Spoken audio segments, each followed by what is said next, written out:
हमारी संस्कृति, हमारे संस्कार सदा रहें हमारे साथ। सब्सक्राइब करें तिलक।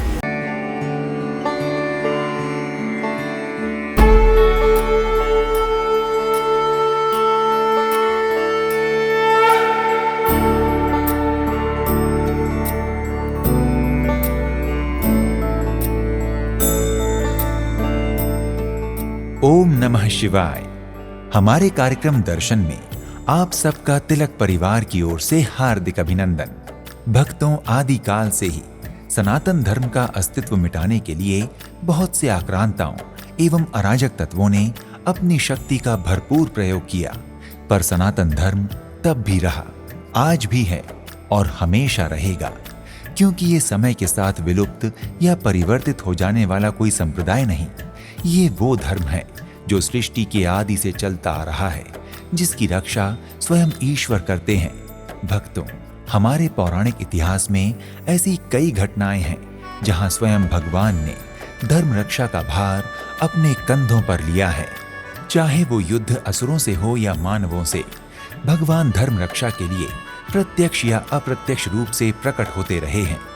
ऐसे ही अपने ऊपर हुए कई आक्रमणों का साक्ष्य है ये मंदिर, जिस पर सन 1027 में महमूद गजनी ने, 1299 में अलाउद्दीन खिलजी ने, 1395 में मुजफ्फर शाह प्रथम ने और 1655 में औरंगजेब ने आक्रमण किए। पर ये मंदिर आज भी अपनी पौराणिकता एवं धर्म की विजय पताका के साथ पूरी दृढ़ता से स्थित है। ये प्रत्यक्ष चमत्कार नहीं तो और क्या है, विश्व के सबसे प्राचीन मंदिरों में से एक, जहां विराजित है महादेव 12 ज्योतिर्लिंगों में सबसे प्रथम ज्योतिर्लिंग स्वरूप में। तो आइए आज दर्शन करते हैं उसी दिव्य सोमनाथ मंदिर के तथा उनके समीप स्थित उनके प्रतिरूप प्राचीन सोमनाथ महादेव मंदिर के। भक्तों, सोमनाथ मंदिर गुजरात के सौराष्ट्र क्षेत्र के वेरावल में त्रिवेणी संगम पर स्थित है। यहाँ कपिला, हिरण और सरस्वती नदियों का संगम होता है। ये हिंदुओं के सबसे पवित्र तीर्थ स्थलों में से एक और भगवान शिव के 12 ज्योतिर्लिंगों में प्रथम स्थान प्राप्त है। भक्तों, ये मंदिर बहुत प्राचीन है। मंदिर का इतिहास हजारों वर्ष पुराना है। अलग अलग समय पर कई मुस्लिम आक्रमणकारियों और शासकों द्वारा बार बार नष्ट किए जाने के बाद कई बार मंदिर का पुनर्निर्माण किया गया है। इन आक्रमणों के समय मंदिर की असीम धरोहरों को लूटा गया, पर फिर भी मंदिर अपनी पौराणिकता एवं दिव्यता के गौरव के साथ आज भी विद्यमान है। भक्तों, सोमनाथ मंदिर का प्रथम संस्करण कब बना, इसका उल्लेख 1 से 9वीं शताब्दी के बीच है। प्राचीन संस्कृत ग्रंथों में मंदिर का उल्लेख सोमनाथ के नाम से नहीं बल्कि प्रभासपट्टन के नाम से मिलता है। मंदिर का उल्लेख महाभारत और भागवत पुराण में भी मिलता है, जहां इस दिव्य स्थान को प्रभास क्षेत्र में समुद्र तट पर एक तीर्थ बताया गया है। शिव पुराण में भी अध्याय 13 में सोमनाथ मंदिर का उल्लेख है, जहां सोमनाथ को 12 ज्योतिर्लिंगों में सर्वोच्च स्थान मिला है। कई ग्रंथों और संहिताओं में इस प्राचीन मंदिर के बारे में लिखा हुआ है। सोमनाथ मंदिर का कई बार निर्माण किया गया है। 1200 ईस्वी से पहले भी कई बार मंदिर का निर्माण कार्य हुआ है, पर 1242 से 1272 के बीच महाराज कुंवर पाल ने और 1308 में महाराज महिपाल प्रथम ने मंदिर का पुनर्निर्माण कराया था। 1950 में वर्तमान संरचना भारत सरकार द्वारा निर्मित है। 1947 में देश की स्वतंत्रता के बाद सरदार वल्लभ भाई पटेल ने ही सोमनाथ मंदिर के पुनर्निर्माण का कार्य प्रारंभ कराया था। भक्तों, भारत सरकार द्वारा पुनरुत्थान कराए गए सोमनाथ मंदिर के पास ही 1783 में अहिल्याबाई होलकर ने भी सोमनाथ मंदिर का निर्माण कराया था। कहा जाता है कि मंदिर में विराजित सोमनाथ भगवान का शिवलिंग स्वयंभू है, जिसके बारे में अहिल्याबाई होलकर को स्वप्न आया था। इस मंदिर की विशेषता ये है कि यहाँ पर गर्भगृह में विराजित शिवलिंग का अभिषेक तथा पूजा की जा सकती है, जबकि मुख्य मंदिर में गर्भगृह के दूर से ही दर्शन किए जाते हैं। भक्तों, सोमनाथ ज्योतिर्लिंग के प्राकट्य एवं इस मंदिर से जुड़ी एक पौराणिक कथा के अनुसार ब्रह्मा जी के पुत्र दक्ष प्रजापति की 27 पुत्रियों का विवाह चंद्रमा से हुआ था, पर चंद्रमा केवल रोहिणी से प्रेम करते थे। जब प्रजापति दक्ष को ये पता चला तो उन्होंने चंद्रमा को श्राप दिया कि उनकी कांति, उनका तेज सब क्षीण हो जाएगा, और ऐसा ही हुआ। तब चंद्रमा ब्रह्मा जी की शरण में गए। ब्रह्मा जी ने इस श्राप को काटने के लिए उन्हें महादेव की उपासना की विधि बताई। तब चंद्रमा ने इसी स्थान पर महादेव को प्रसन्न करने के लिए सरस्वती नदी में स्नान कर तप किया था। उनके तप से प्रसन्न होकर यहीं पर भगवान शिव ने प्रकट होकर चंद्रमा के श्राप का निवारण किया, जिसके फलस्वरूप चंद्रमा की कांति शुक्ल पक्ष में 15 दिनों तक धीरे धीरे बढ़ेगी तथा कृष्ण पक्ष में 15 दिनों तक धीरे धीरे घटेगी।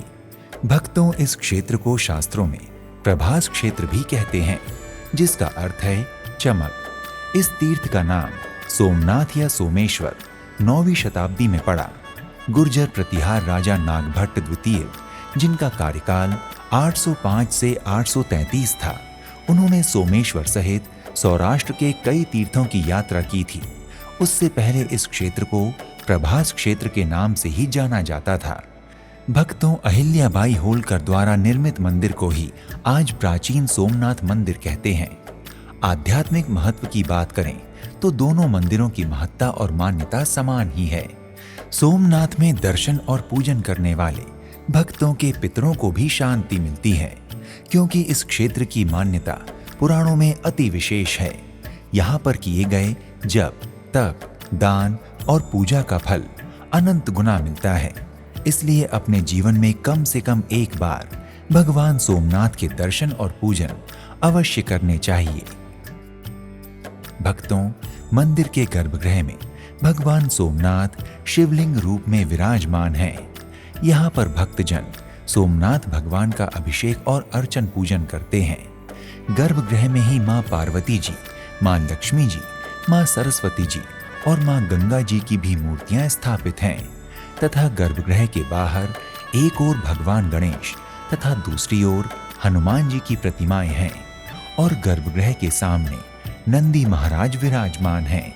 भक्तों, गुजरात सौराष्ट्र स्थित प्राचीन सोमनाथ मंदिर बहुत ही सुंदर मंदिर है।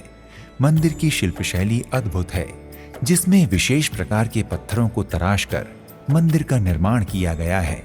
मंदिर के स्तंभों एवं दीवारों पर नक्काशी का कार्य बहुत ही सूक्ष्म और सुंदरता से किया गया है। मंदिर के गर्भगृह से ही ऊपर की ओर दूसरे खंड में जाने वाली सीढ़ियां बनी हुई हैं, जहां अहिल्येश्वर महादेव का एक छोटा सा किंतु सुंदर मंदिर बना हुआ है, जो अहिल्याबाई होलकर द्वारा स्थापित है। यहीं पर बम्बकलेश्वर महादेव और पीछे की ओर अघोरेश्वर महादेव के मंदिर भी स्थापित हैं।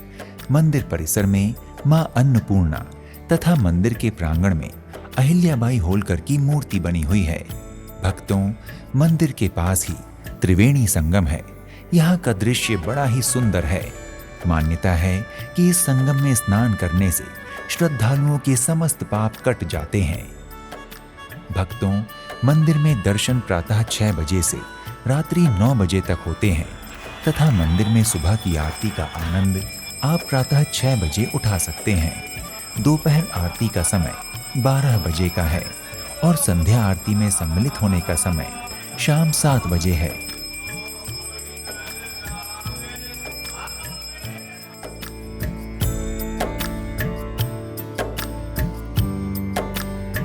अगर त्योहार की बात करें तो भगवान भोलेनाथ को समर्पित श्रावण मास में सोमनाथ मंदिर का आकर्षण देखते ही बनता है। दूर दूर से भक्त भोलेनाथ के दर्शन परसन करने आते हैं और महाशिवरात्रि के पर्व पर तो इस मंदिर की छटा दर्शनार्थियों एवं श्रद्धालुओं को मंत्र मुग्ध कर देने वाली होती है। इस दिन सभी भक्त शिवमय होकर भोलेनाथ की भक्ति में लीन हो जाते हैं। इसके अतिरिक्त हर सोमवार को यहाँ भक्तों की भारी भीड़ होती है। भक्तों, यदि आप गुजरात में वेरावल स्थित सोमनाथ मंदिर के दर्शनों के लिए आते हैं तो सोमनाथ में ही आप अन्य दर्शनीय मंदिर व स्थलों के भी दर्शन कर सकते हैं, जैसे त्रिवेणी घाट, लक्ष्मी नारायण मंदिर, श्री कृष्णा चरण पादुका जी, श्री बलदेव जी गुफा, श्री भीमनाथ मंदिर, श्री काशी विश्वनाथ मंदिर, भालका तीर्थ, श्री राम मंदिर, प्रभासपट्टन म्यूजियम, पांच पांडव गुफा, हिंगलाज गुफा, गीता मंदिर, कामनाथ मंदिर, गोलोक धाम तीर्थ आदि के दर्शन कर अपनी यात्रा को और भी आनंदमय बना सकते हैं। भक्तों, यदि आप सोमनाथ मंदिर की यात्रा के दौरान यहाँ ठहरने का स्थान चाहते हैं तो वेरावल में मध्यम व उच्च स्तरीय होटल तथा धर्मशालाएं अपने बजट एवं क्षमता अनुसार ले सकते हैं। इसके अतिरिक्त सोमनाथ मंदिर के पास भी मंदिर की ओर से यात्री सुविधा केंद्र बनाया हुआ है, आप यहाँ भी ठहर सकते हैं। भक्तों, यदि आप गुजरात में वेरावल स्थित सोमनाथ मंदिर की यात्रा करने की योजना बना रहे हैं तो आप यहाँ तक देश के विभिन्न शहरों से हवाई, रेल एवं सड़क मार्गों के माध्यम से आसानी से पहुंच सकते हैं।